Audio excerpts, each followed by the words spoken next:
Tá quente aqui. Vamos falar sobre temperatura?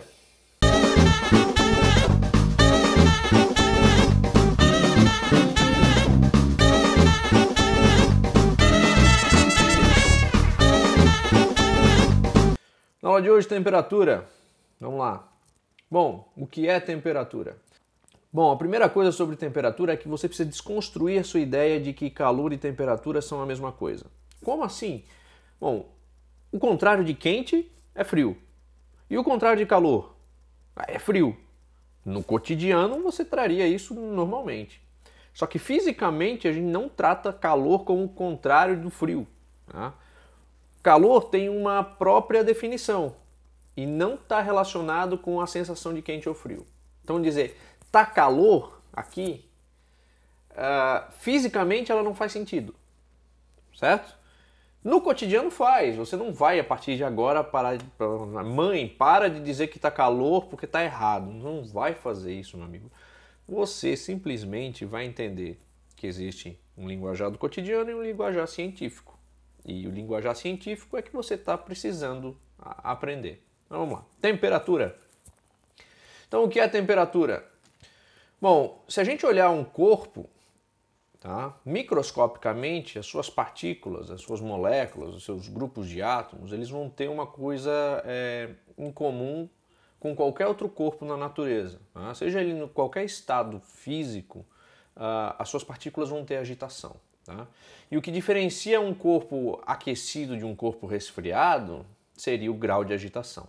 Então, quanto mais agitado você tem essas partículas, maior a gente tem a noção de temperatura. Tá? Então, a gente vai definir temperatura como sendo a energia cinética média de átomos ou moléculas de qualquer coisa. Se um corpo tem mais agitação nas suas partículas, então provavelmente ele tem uma temperatura maior que outro corpo igual que tenha as suas partículas menos agitadas ou com menos energia cinética média. Perfeito? Então, a partir de agora, toda vez que falar de vibração de partículas, nós estamos falando da propriedade de temperatura. Ok?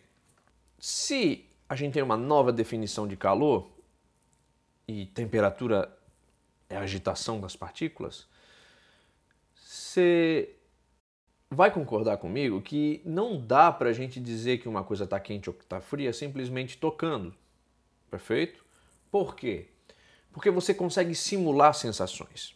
Por exemplo, se você pegar 3 potes iguais e encher com água, o mesmo tanto, água da torneira, tá? Só que em um você joga pedras de gelo e sal para ficar bem frio, um do meio você deixa com a água da torneira mesmo e no terceiro você esquenta a água a ponto de ficar quente, não fervendo, tá? Porque você vai botar a mão nesse negócio. Se você botar a mão direita na água quente e a mão esquerda na água fria, você vai ter a sensação óbvia de que a mão esquerda está na água fria, está frio, e a mão que está na água quente está quente, perfeito? Então, se você ficar ali até o ponto de não aguentar mais para ter certeza da sensação que você está tendo, e rapidamente colocar as duas mãos na água do meio, que estava a temperatura ambiente, você não tem como dizer se a temperatura da água do meio é quente ou frio. Por quê? A mão que estava na água fria agora vai estar tendo a sensação que a água está quente, e a mão que estava na água quente agora vai ter a sensação que a água está fria. Então foi preciso criar instrumentos que pudessem garantir que aquela temperatura seria de uma temperatura de algo quente ou de algo frio.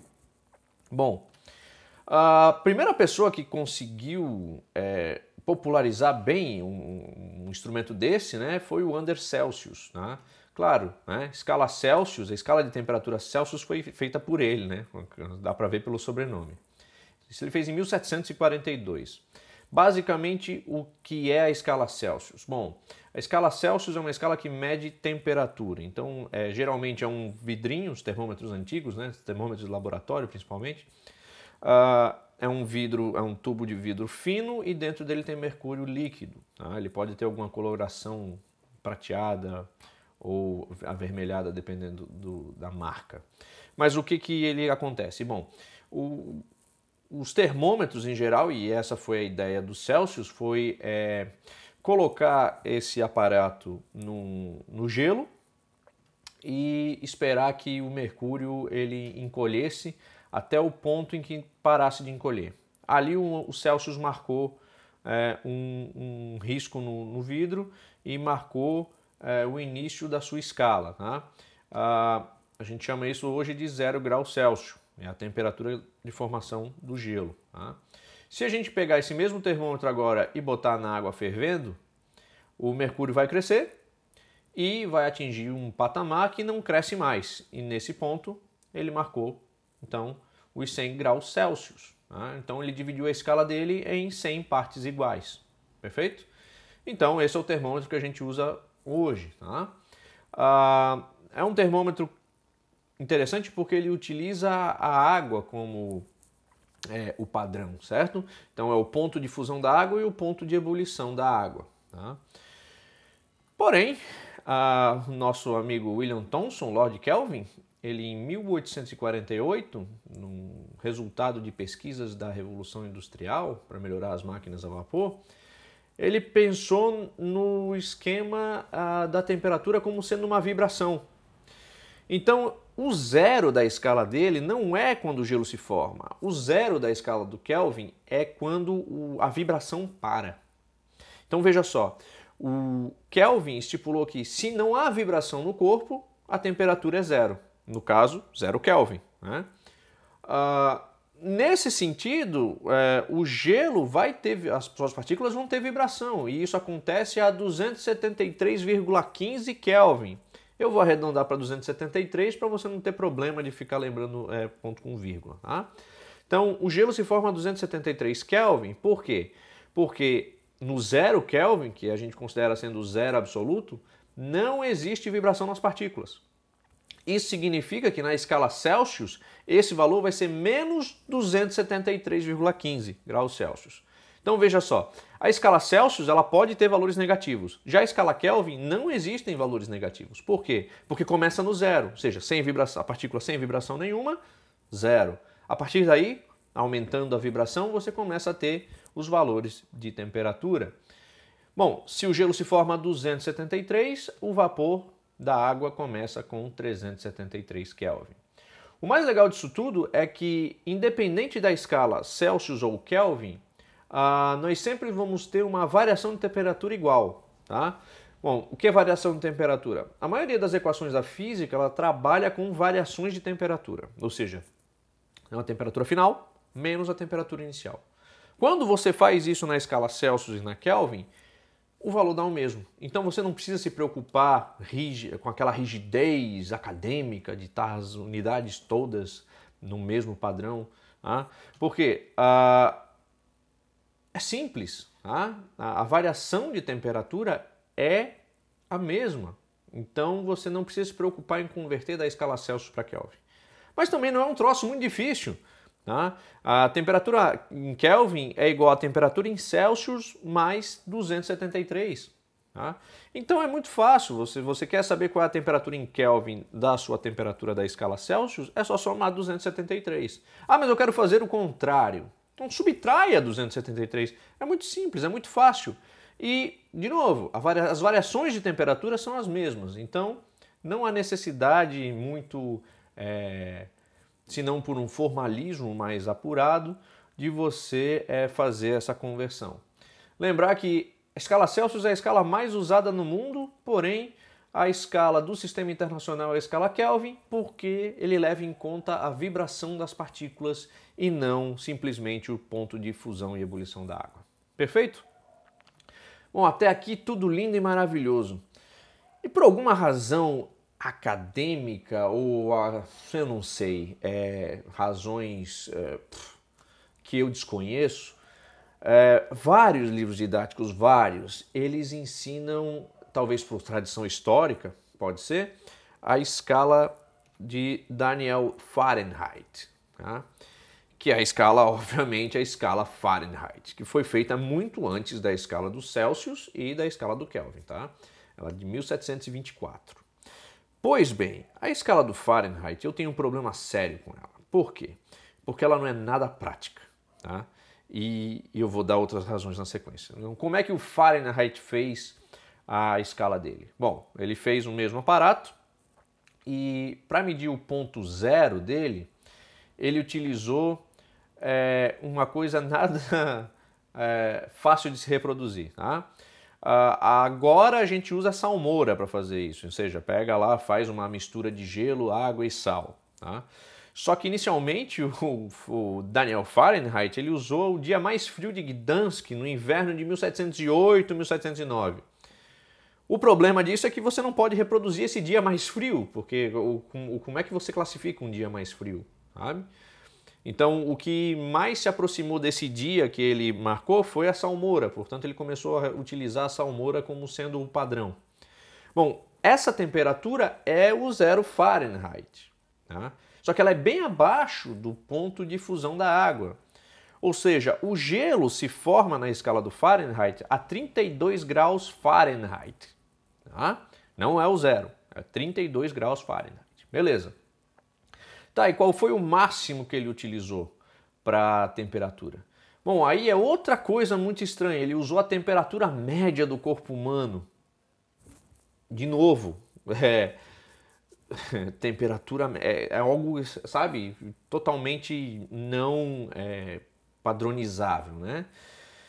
Enfim, nesse sentido, a água então vai evaporar na escala Fahrenheit a 212 graus Fahrenheit. Então veja como ela não é uma escala muito fluida, ela é truncada, ela é um troço meio chato de você... ela é um lixo. Eu detesto essa escala, tá? Mas tudo bem, é minha opinião, tá? Você não precisa pensar igual a mim, não. Outro problema é a conversão, né? Se você quer transformar da escala Celsius para Fahrenheit, é essa brincadeira aqui. Você pega a temperatura em Fahrenheit menos 32 dividido por 9 é igual a temperatura em Celsius dividido por 5. Bem fácil de lembrar também a equação, né? Agora, por que você acha que eu detesto essa equação e eu detesto essa escala? Bom, só 5 países utilizam essa escala. São eles Bahama, Belize, Estados Unidos, Ilhas Caimã e Palau. Né?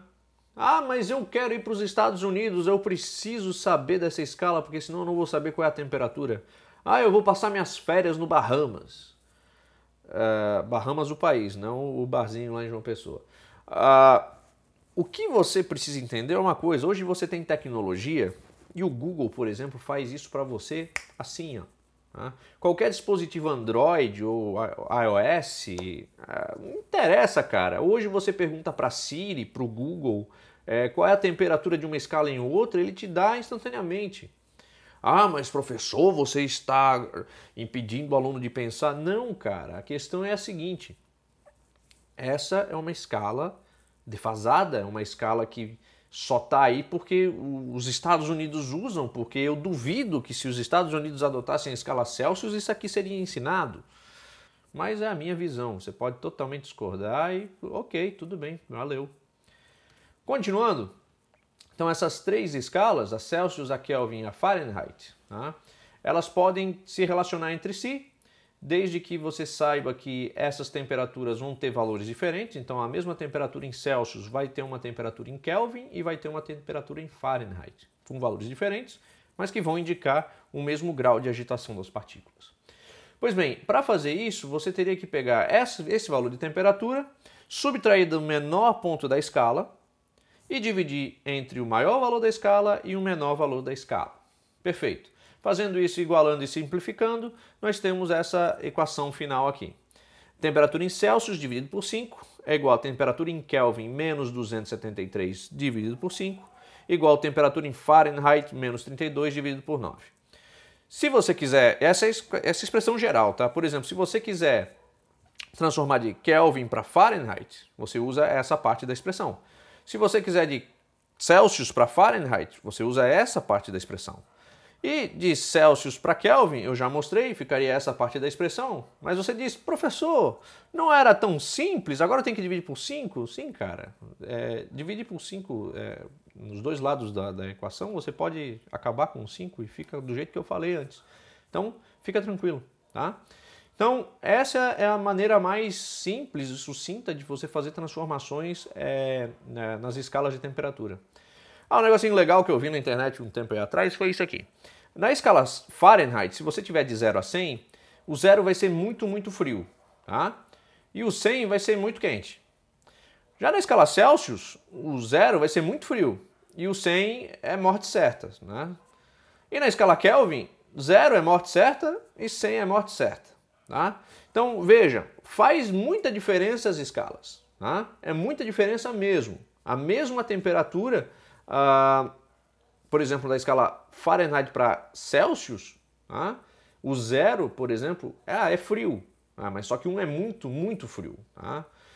O 100 é muito quente na escala Fahrenheit. E aí eu não vou fazer aqui a conversão, porque eu vou deixar você fazer a continha aí. Se vira aí nos 30, aplica aí a equação que eu mostrei ainda há pouco e veja quais são essas temperaturas na escala Celsius, que é a escala que você vai entender, afinal nós utilizamos a escala Celsius aqui no Brasil. Perfeito? Então, sobre temperatura, não tenho mais nada muito o que falar não, tá? Agora, tem um efeito da temperatura que é muito interessante e pertinente e nós vamos discutir agora, só não vamos entrar muito em detalhes de conta, porque afinal nós estamos produzindo vídeos para o 9º ano agora e esses vídeos eles não têm esse caráter de levar a matemática muito à frente, embora o efeito que eu vou discutir não tenha uma matemática complicada, perfeito? Então o efeito que eu vou discutir é a dilatação. Se você já foi de Maceió para Marechal Deodoro, para visitar a Praia do Francês, você já deve ter passado pela ponte de Val do Suruagi e deve ter percebido que enquanto você passa na ponte, o carro dá duas não vou dizer travada, mas ele dá duas colisões com os pneus, pelo menos umas 3 vezes ao longo da ponte. E aí você se pergunta, por que faz isso? Bom, essa foto aqui eu tirei do Google Maps, tá? Essa é a junta de dilatação da ponte. Sim, porque a ponte não é feita uma coisa única, tá? Ela é feita em pedaços e os pedaços precisam se encaixar. Só que os pedaços eles não se encaixam e se encostam, eles têm um certo espaço entre eles. Por quê? Bom, porque geralmente os metais, e isso ocorre em grande, se não totalidade dos metais, dessa forma. Se você aumenta a temperatura de um metal, o metal tem um comprimento inicial. Aumentando a temperatura dele, ele cresce. Mas por que ele cresce? Bom, se a gente sabe que a agitação das partículas é a temperatura, se você aumenta a temperatura, o espaço que a partícula ocupa, por conta da agitação aumentada, ela vai aumentar. Certo? Então, antes a partícula ocupava essa região do espaço com uma temperatura. Se a agitação aumenta, o espaço que ela ocupa é maior. Isso, obviamente, vai causar uma dilatação no material. Então, toda vez que você aumenta a temperatura de um metal, você vai ter um aumento na sua variação de comprimento. Ou seja, o tamanho final será maior que o tamanho original. Perfeito? Mas, da mesma maneira, se você resfriar um metal de comprimento inicial, ele deve diminuir. Uma vez que a agitação diminui por conta da temperatura, o espaço que ela ocupa diminui e aí você tem uma variação no comprimento agora negativa. Então você tem um comprimento final menor que o comprimento inicial. Tendo em vista isso, os engenheiros se ligaram que se eles encostassem um pedaço da ponte no outro, de maneira a fazer a ponte ficar contínua, muito provavelmente, devido ao aquecimento por conta do sol ao longo do dia, você começaria a ter fissuras na estrutura da ponte. Então, projetado, você vê as amplitudes térmicas do local e você vê o quanto a sua estrutura precisa estar espaçada uma da outra para que quando ocorrer esse aquecimento ou essa baixa na temperatura, esse resfriamento da temperatura, o quanto a ponte pode se afastar ou se aproximar. Tá? Geralmente as pontes são feitas de aço. O aço é uma liga de ferro com carbono, então ele tem lá o seu valor para dilatação, que é programável e que a gente vai ver na seguida como funciona. Isso não acontece apenas em pontes, tá? Também acontece em trilhos de trem, tá? E quando o aquecimento é acima do calculado, podem acontecer problemas como esse nessa linha férrea aí dos Estados Unidos, que teve um incêndio próximo à linha férrea, e aí a variação de temperatura foi acima da projetada e acabou arrebentando com a linha toda. Tá? Isso é extremamente prejudicial, né? É um gasto enorme, fora que é extremamente perigoso para o trem passar aí, uma vez que ele pode descarrilhar em função da pista, né? A pista não, os trilhos, né? Estarem todos desalinhados, perfeito? Por que isso ocorre? Bom, em geral, os metais eles têm propriedades distintas entre si, formas, estruturas atômicas e moleculares que são pertinentes a cada metal.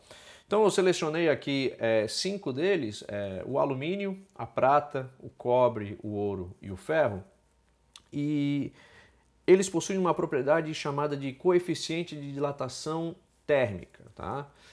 Em alguns livros, coeficiente de dilatação linear, tá? Cujo símbolo é o alfa, e a unidade graus Celsius na -1.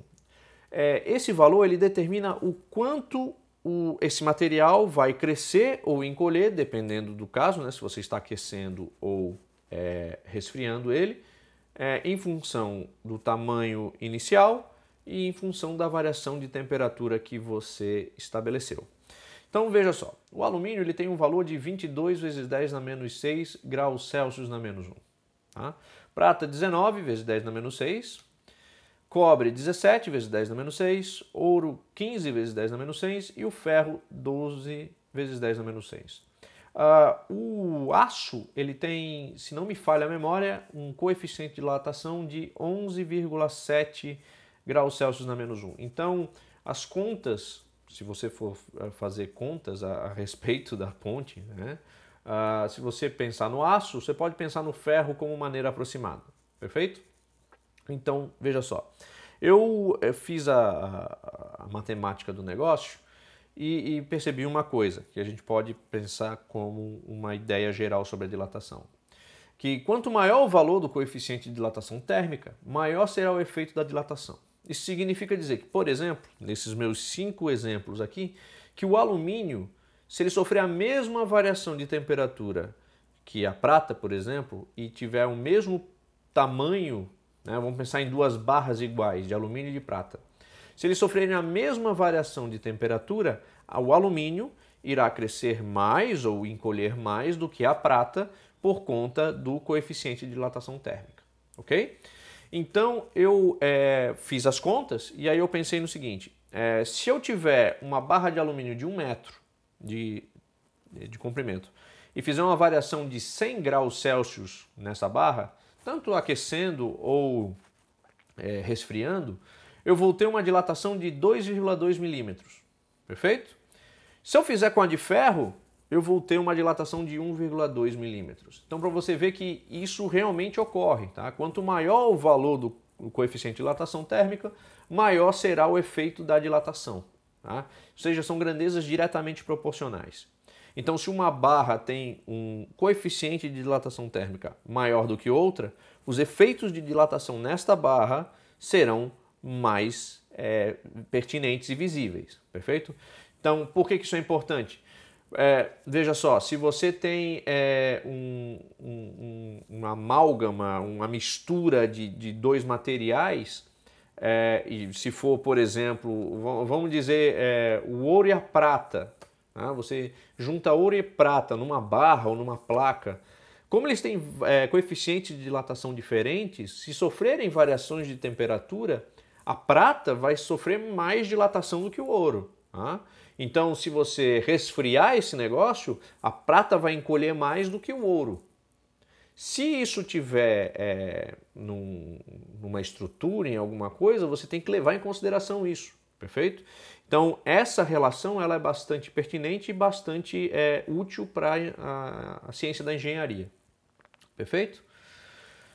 Aí você pensa, bom, então isso ocorre só com os metais? Não, isso ocorre com qualquer composto que possa se manter na sua estrutura física em função da variação de temperatura. Tá?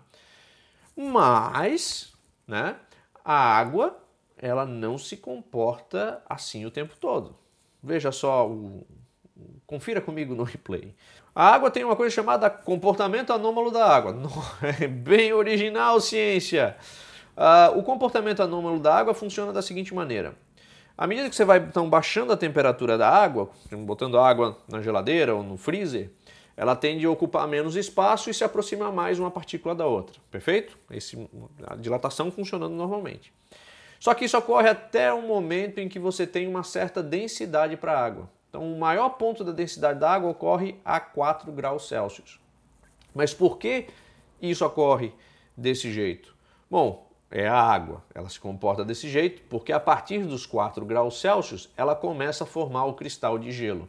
Então, de 4 graus Celsius até 0 graus Celsius, quando ela deve congelar e estar em estado sólido, ela precisa reorganizar suas partículas. Então, de 4 graus Celsius até 0 graus Celsius, as partículas vão se afastando até que em 0 graus Celsius elas tenham o formato de hexágonos para formar os cristais de gelo. Tá? Então, se você reparou na animação, antes você tinha muitas partículas juntas e agora as partículas estão mais afastadas. Isso significa dizer que a densidade da água mudou. E agora já não é mais água, agora é gelo. E é por essa razão que o gelo flutua na água, ou seja, a densidade do gelo ela é inferior à densidade da água. E aí o corpo menos denso flutua no corpo mais denso. Bom, isso era o que tinha pertinente para mim no momento. A minha necessidade hoje como professor era discutir essas ideias. Obviamente podemos fazer contas a respeito disso, discutir equações e dilatações e tudo mais. São vídeos que eu pretendo fazer para o ensino médio, não no momento, mas estão na minha agenda de produção. E se você tiver mais alguma dúvida, comentário, ou então quer tirar alguma dúvida sobre esse assunto, você pode deixar nos comentários ou mandar um e-mail para o canal. Perfeito? Próxima aula nós iremos falar sobre calor e um pouquinho sobre as leis da termodinâmica, tá? Não deve demorar muito, eu devo fazer isso nos próximos dias, ok? Obrigado por assistir e até a próxima. Valeu!